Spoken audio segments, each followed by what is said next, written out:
it's going to have wind, it can kill you. It's going to have water, it can kill you. So I hope everybody right now starts thinking about what in the living daylights are you going to do? From intense winds to heavy surf and flooded streets. Now is the time to prepare for the 2025 hurricane season. If you're preparing for disaster when it's on your doorstep, you're already behind the 8 ball. This is a matter of life and death, and I can't put it any more bluntly or directly than that. We're here to get you ready for whatever comes our way this hurricane season. You're watching Stormwatch on NBC 15 News, sponsored by Wade Roofing and Top Notch Tree Care. Hello, I'm WEAR News Chief Meteorologist Alan Strum, here with NBC 15 Chief Meteorologist Thomas Gieboy. We're here for the next 30 minutes to help you get ready for the 2025 hurricane season. The National Oceanic and Atmospheric Administration is predicting a more active season this year. NOAA expects 13 to 19 storms to form, with 6 of 10 expected to become hurricanes. NOAA says 3 to 5 of them will reach Category 3 status or stronger. With hurricane season underway, the National Weather Service is in rough shape. That's due to a combination of layoffs, early retirements, and pre-existing vacancies. The agency employs scientists and specialists in weather, oceans, biodiversity, climate, and other research and planetary monitoring fields. Hundreds of employees at NOAA were terminated as a part of the Trump administration's efforts to slim down the federal government. The National Weather Service is headed into hurricane season with 30 of its 122 weather forecast offices lacking their most experienced forecasters, known as the meteorologists in charge. I recently spoke to Alan Seals, a former broadcast meteorologist and current president of the American Meteorological Society. He shares the impacts these changes will have during the hurricane season. Week by week, we're hearing different things coming from the federal government. And even my colleagues, our colleagues in the Weather Service and in NOAA, they don't know. They literally don't know what is coming other than change. And it's change that one of the discussion points a lot of them bring up is the folks who actually do the work of forecasting, of hurricane analyzing. They don't have a lot of input in how the structural change of the Hurricane Center or the Weather Service is going to be.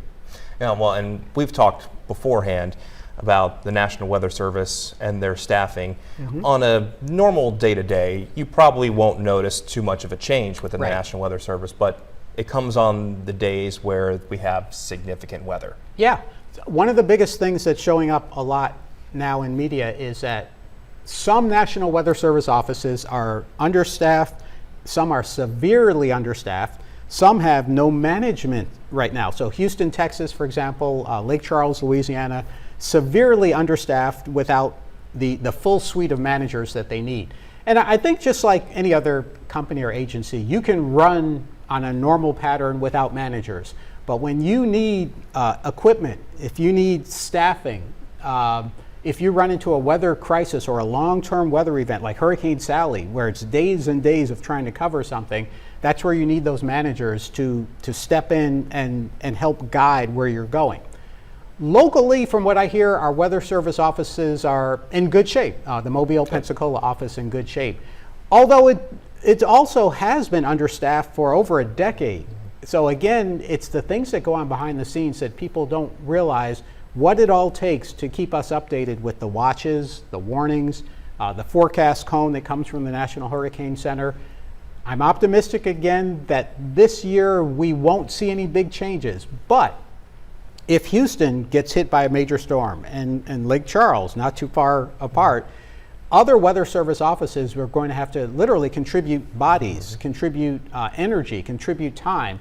And that's where things could start weakening in terms of the ability for every Weather Service office to handle their local area as best as they can. You can see the entire interview with Alan Seals at NBC15.com or on our YouTube page. We've stressed the importance of preparation when it comes to hurricane season. Our local and state governments are preparing as well, but this year they're doing it knowing their partners at the Federal Emergency Management Agency, or FEMA, are facing deep cuts. It's likely to affect the amount of help they can give after a storm hits. The director of Baldwin County's Emergency Management Agency, Tom Tyler, acknowledged he's aware that FEMA's funding is on the chopping block And it's a good chance local cities and counties will have to shoulder more of the burden.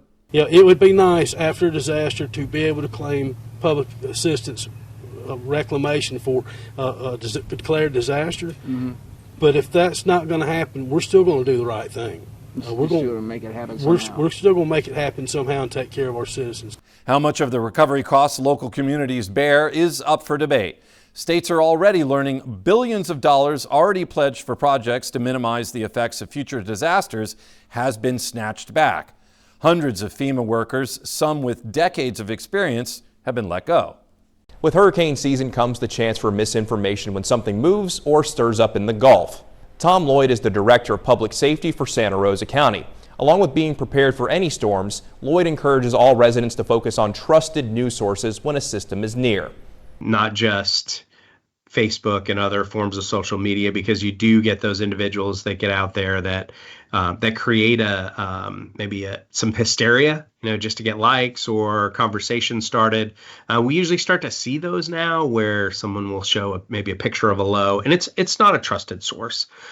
So again, you want to lean on the National Weather Service, the National Hurricane Center, WEAR, our trusted news media partners that we know are going to give us reliable information, as we lean forward into hurricane season. You can count on us to keep you informed with up-to-the-minute updates. Download our weather apps for updates delivered right to your phone or tablet. And watch us right here on NBC 15 and WEAR for the latest on any weather system impacting our area. The National Hurricane Center is using some new forecast maps this hurricane season. The changes you'll see during our reports. It's important to know your zone when a storm hits. We'll share how evacuation zones are identified and a direct link to help you find out if your home is in one. You're watching Stormwatch on NBC 15 News, sponsored by Wade Roofing and Top Notch Tree Care. This 2025 hurricane season, the National Hurricane Center will be using new updated forecast maps to help ensure you're better informed if a storm heads our way. Meteorologist Marian Caldwell breaks down some of the changes you'll see in our reports. This is the typical cone graphic that we most commonly use in hurricane forecasting. It is what we use to determine the possible path of the storm. Well, this year the cone will be a little bit different. It'll be 3 to 5% narrower than it was in 2024. And this change is a result of improved accuracy in predicting the paths of tropical cyclones over the last 5 years. So we take a look here of a comparison from 2004 with Hurricane Ivan to 2024. We can see just how much smaller that cone has gotten in that time span. Now, the cone is meant to display where the storm's center may go and how big the storm is. The evolution in width over the years of the cone shows how much more accurate forecasters at the National Hurricane Center have been of pinpointing centers of tropical cyclones. The tools and the forecasting has certainly improved over the stretch of my 20-plus year career. Especially in regards to hurricane track forecasting, we have made significant improvements in hurricane track forecasting. Whereas nowadays, 24 hours out, we're 30 to 50 miles in forecast error. That's remarkable, considering that when I started my career, that was unheard of to be that close. Based on social science research, the cone itself is often the main focus to the public, which disregards the much broader impact storm can unleash outside of the cone's boundaries. Therefore, the NHC will also be color coding inland areas based on if they are included in a tropical storm watch or hurricane warning in anticipation of the storm's arrival.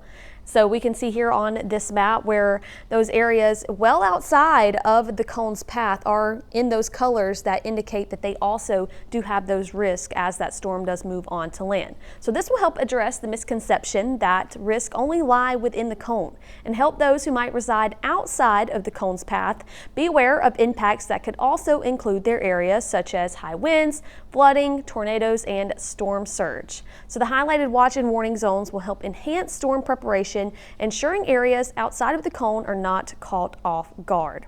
The NHC is also putting out a brand new forecast map for the 2025 season, and it's related to rip currents. Rip currents are the #1 weather-related killer along the Gulf Coast. Many of those fatalities occurred due to swells from distant storms causing rougher conditions, making possible dangers an afterthought due to sunny and dry conditions on the beach.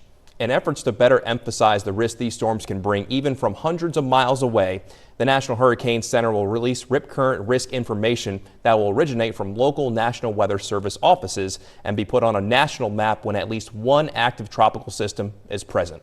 The National Hurricane Center has also updated when they issue advisories for potential tropical cyclones. Last year, the rapid intensification of Hurricane Helene left people scrambling to prepare. Helene was barely a disturbance, and within 72 hours, a major hurricane. That led the National Hurricane Center to make a change as to when they issue advisories for potential tropical cyclones, or PTCs. Now they issue advisories up to 72 hours before any impacts begin. Previously, the earliest they would issue these advisories was just 48 hours in advance. We have such an influx of people that are new to our area and maybe unfamiliar with hurricanes. Our area has grown in the past 20 years, and some newer residents may have never experienced a tropical storm or a hurricane. 20 years ago, when Hurricane Katrina struck the Gulf Coast, Baldwin County had a population of just more than 162,000. 2 years ago, the population was more than 253,000. In Escambia County, Florida, more than 29,000 new residents have arrived since Katrina. Emergency management officials say now is the time for residents along the Gulf Coast to make your plans. Well, we cannot emphasize enough the importance of making a plan and testing it and having those conversations in your own homes and with your family members ahead of time. Don't wait until the storm's in the Gulf and imminent, but go ahead and start having those conversations now. It's important to know if you live in an evacuation zone, an area prone to flooding, or in a mobile home or unsafe structure during hurricane season. These areas are most likely to be evacuated, and knowing where your zone can help you heed warning from local officials. Depending on where you live, these evacuation zones are identified by letter or number based on how high the water is likely to get during a storm. When evacuations are needed, they will be announced by zones. Each county has maps, in some cases evacuation routes. You can scan the QR code on your screen to bring you to our website. From there, you can find a link to maps to see if you're in an evacuation zone in Mobile or Baldwin counties. If a hurricane hits, it's likely many of us will lose power. Crews will then work around the clock to restore that power. JT Young is the vice president of Florida Power and Light, and he says crews have priority lists when it comes to getting power back up and running. First, starting with their power lines, followed with getting power to first responders, hospitals, water systems, utilities, things like that. Then they'll work to get power back to houses. We know that it's critical, so we're working as quickly as we can, 24/7. Customers need to know that anytime that there's a storm or there's a challenge out there, we're getting power back on. We don't rest until every customer is back on. When a major storm hits, Florida Power and Light works with other utility companies to get things up and running. Utility companies in Alabama also work together and lend a hand to get things back to normal as quickly as possible. 2025 marks 20 years since Hurricane Katrina devastated the Gulf Coast. We'll take a look how one coastal Alabama town is doing 2 decades later. And you won't see the name Katrina on a hurricane list again. Coming up, meteorologist Brooke Richardson shares why names are retired. You're watching Stormwatch on NBC 15 News, sponsored by Wade Roofing and Top Notch Tree Care. Hurricane Katrina was a monster storm that battered Bayou Battery, changing the face of the seafood capital of Alabama. It obliterated homes and wiped out docks, shrimp boats, and industry. Slowly but surely, Bayou Battery is coming back. NBC 15's Kelly Foster caught up with Mayor Henry Barnes, who remembers it well.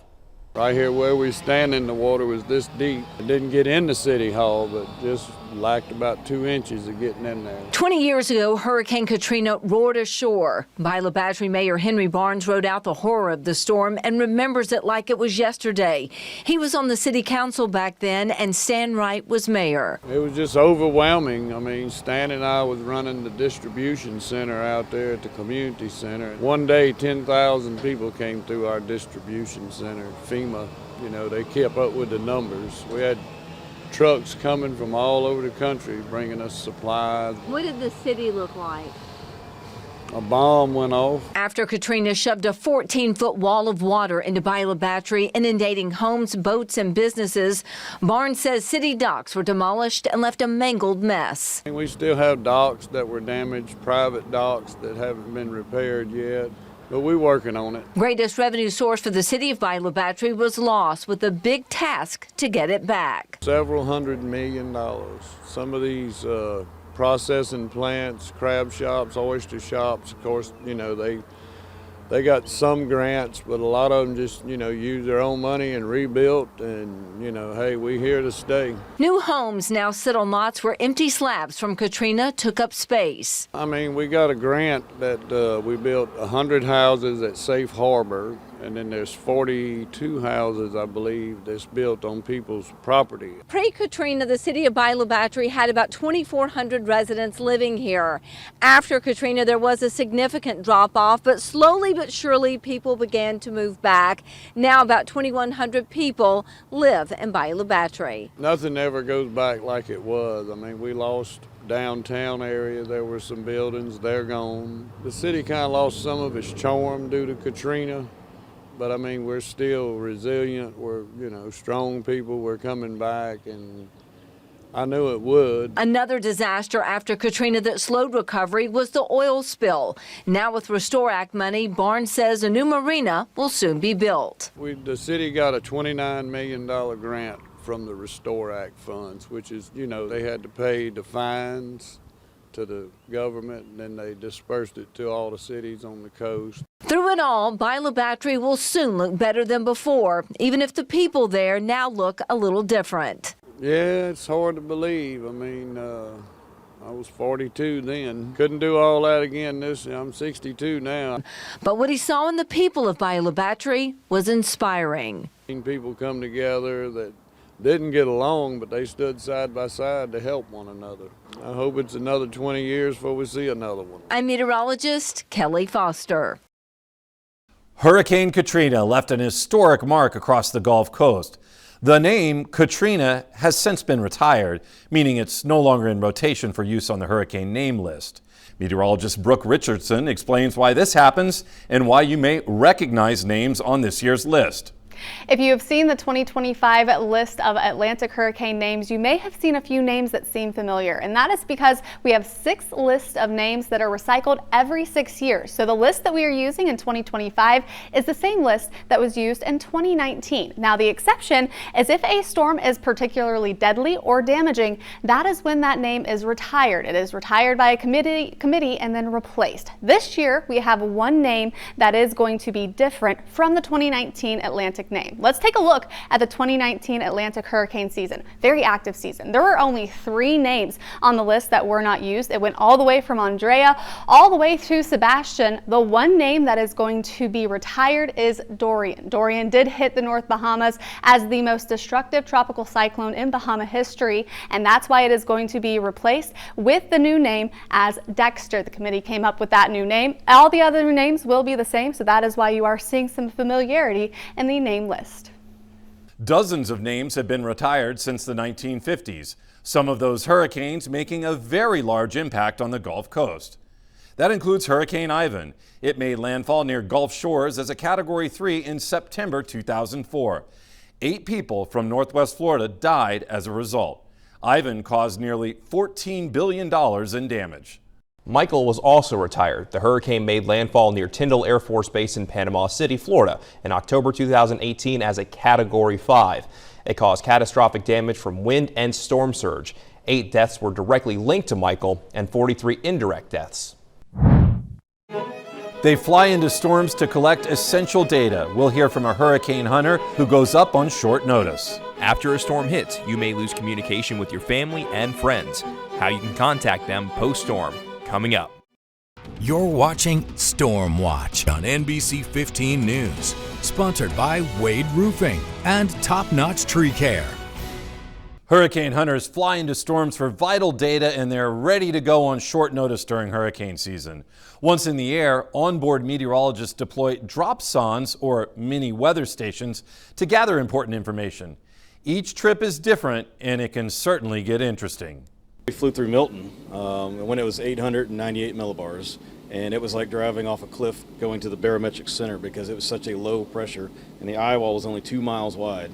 So there was no correction. You were in and out real quick. And it was weird to see all the birds trapped in it because it's just such a powerful storm. Most flights last around 12 hours for the hurricane hunters, so they have to be ready and prepared. You can see our extended story with the hurricane hunters on our websites. As hurricane hunters fly into the storm to see its intensity, linemen are on the ground preparing for the impact the storm may unleash. Kim Frank is with Baldwin EMC. She shares a message to those stepping in after the storm to help restore power and clean up. It's safety. It's safety, safety, safety. They train on that. They drill on that. That's something that they are very aware of the hazards of the job that they do. Sometimes they say they are their brother's keeper because they are watching out for one another. Yeah, it's just remember your training. You know what to do and do the job safely because we want them to go home to their families each night. Frank says these linemen respond to severe weather events throughout the year and are prepared for major weather events. The time to protect your family is now, before a hurricane strikes. It's never too early to stock up on water, non-perishable food, pet food, batteries, flashlights, first aid kits, medications, baby supplies, and personal hygiene items. Make sure your car is fueled up and you have extra gas on hand for generators or for your car. Also, make sure you have a weather radio. The key? Don't wait until it's too late. Now, of course, there are many more items you and your family may need. We have a checklist for you on our website, weartv.com and mynbc15.com. After a hurricane hits, communication can be spotty or completely unavailable. Landlines can be impacted by downed trees and utility poles. Cell phone towers may blow over or lose power, or devices run out of battery. FEMA recommends keep a paper list of contacts in your emergency kit.